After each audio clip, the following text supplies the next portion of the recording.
안녕하십니까. 오늘은 제한 능력자에 관하여 해설을 합니다.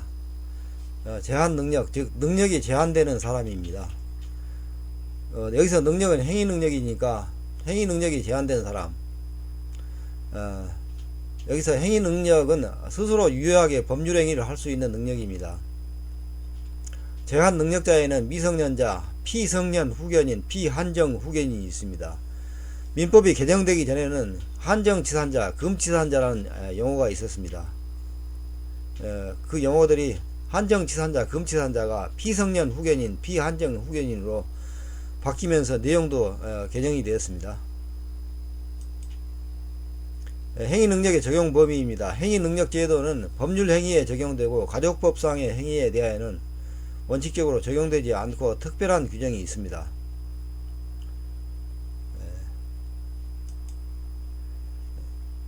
제한능력자로서 미성년자는 만 19세에 달하지 않은 사람입니다. 연령은 만 19세에서 연령은 출생일을 산입하여 역에 의하여 계산합니다.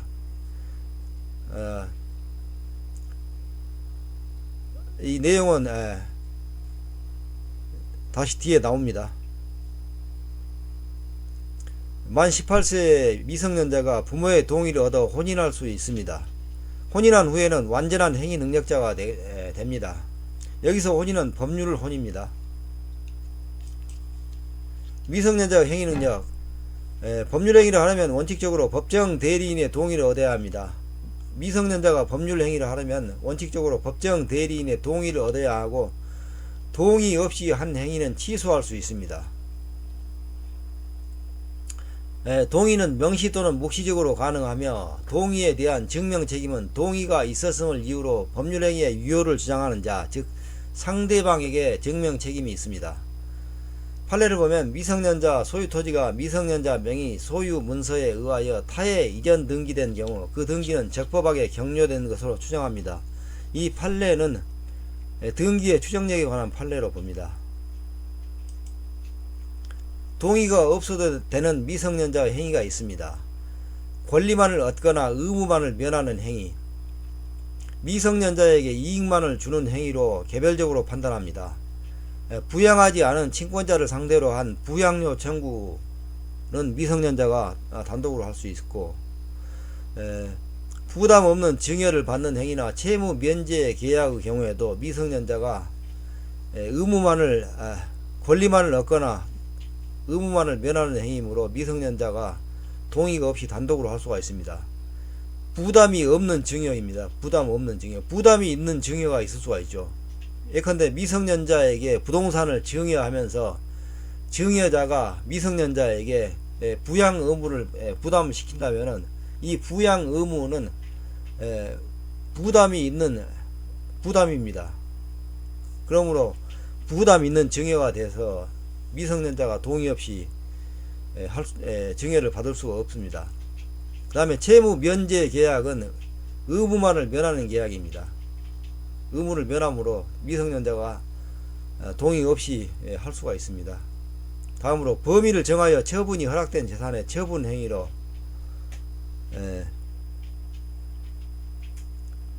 범위를 정하여 처분이 허락된 재산의 처분 행위의 경우 동의가 없이 미성년자가 단독으로 할 수 있습니다. 판례를 보면 미성년자가 원소득 범위 내에서 신용 구매 계약을 체결한 경우에 원소득 범위입니다. 스스로 얻고 있던 소득에 대하여 법정 대리인의 묵시적 처분 허락이 있다고 보아 이 신용 구매 계약은 처분 허락을 받은 재산 범위 내의 행위로 처분 행위에 해당한다고 보았습니다. 여기서 신용 구매 계약은 법률행위죠. 이 판례는 좀 생각할 필요가 있을 것 같습니다. 다음으로 영업이 허락된 미성년자의 그 영업에 관한 행위는 동의 없이 할 수 있습니다. 영업이란 널리 영리를 목적으로 하는 독립적 계속적 사업입니다.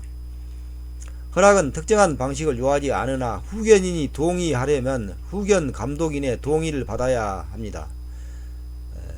950조. 영업에 허락이 있으면 그 영업에 관하여 성년자와 동일한 행위 능력이 있게 됩니다.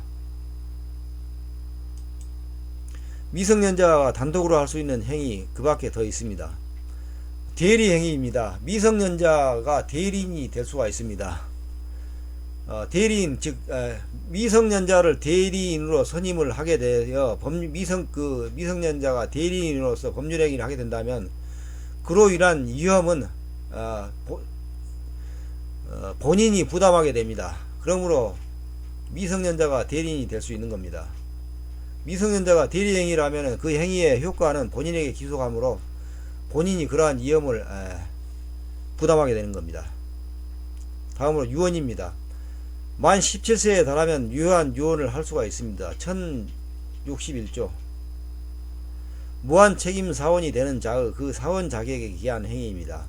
미성년자가 상법상 회사에서 무한 책임 사원이 될 수가 있습니다. 무한 책임 사원이 돼가지고 그 사원 자격에 기한 행위는 미성년자가 단독으로 법률행위를 할 수 있다는 겁니다. 그 다음에 임금 청구. 미성년자가 스스로 임금을 청구할 수 있습니다. 단독으로. 그 다음에 제한 행위 능력을 이유로 한 취소의 경우에도 미성년자가 단독으로 할 수 있습니다. 그러니까 미성년자가 동의 없이 법률행위를 했는데 그 법률행위를 미성년자라는 이유로 취소를 할 수 있다는 겁니다. 스스로 취소할 수 있다는 겁니다. 미성년자에 대한 동의나 허락의 취소 또는 제한을 할 수가 있습니다. 미성년자에 대한 동의나 허락을 했는데 나중에 그 동의나 허락의 취소 또는 제한을 할 수 있다는 겁니다. 법정 대리인은 미성년자가 법률행위를 하기 전에 동의 또는 재산 처분에 대한 허락을 취소할 수 있고, 취소는 소규모가 없습니다. 소규모가 없기 때문에 동의나 허락의 취소가 철회에 해당됩니다. 철회는 장래를 향하여 소멸합니다. 소급표는 법률행위 당시로 소급한다는 거고요. 소급표가 없으니까, 취소해도 소급표가 없으니까 철회에 해당합니다.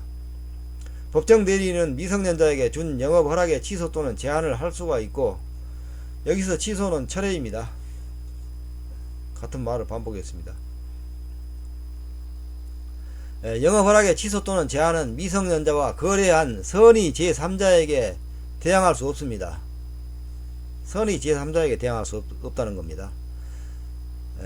법정 대리인이 후견인이라면 친권자가 행한 영업의 허락 그 취소 또는 제한은 후견 감독인의 동의를 받아야 합니다. 제 945조입니다. 미성년자의 법정 대리인, 미성년자는 스스로 법률행위를 할 수가 없기 때문에 법정 대리인이 필요합니다.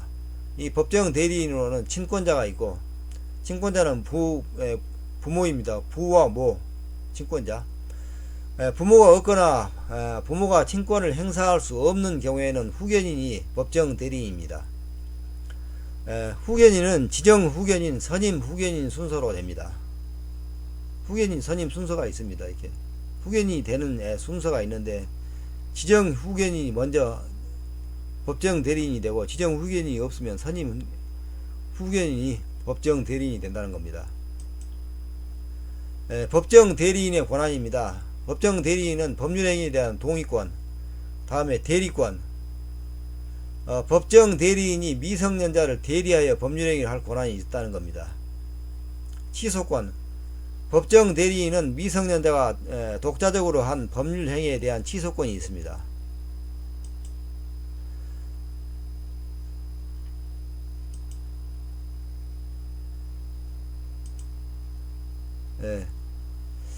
이상으로 마칩니다.